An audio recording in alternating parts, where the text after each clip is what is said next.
Hi, Giovanni here with JASSI.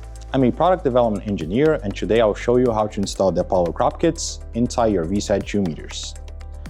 First, let's make sure we have all the necessary components and tools. For this, you will need a screwdriver Phillips number 2, the Apollo crop kits, and your VSAT 2 meter. With all of this in hand, let's get started.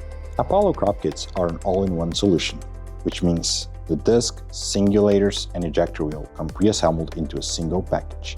With that, you don't risk losing any spring or other small parts. Before we can install an Apollo crop kit inside a VSAT 2 meter, we first need to remove the meter attached springs, as those will not be necessary anymore. We start by opening the meter cover,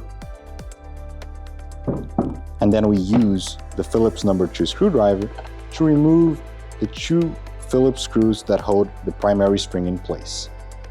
This primary spring will not be necessary anymore, so you can just store it away. After this, you need to remove the secondary spring, which comes off easily by just pulling it firmly. Now we are ready to install an Apollo crop kit in the meter. We start by removing the cotter pin. Then we place the Apollo crop kit on top of the meter cover, making sure to align the gear teeth, the pads into the lodging of the meter cover, and you can also use the handle in the back to aid in aligning the side pins. Finally, you can put the cotter pin back together. With the Apollo crop kit properly installed, we can now assemble the meter cover back with its housing.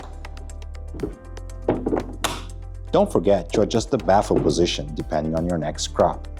We recommend level 1 for cotton and level 2 for soybeans and corn. Be sure to check out our online guides for more details. From everyone here at JASSI, thank you for watching and see you next time.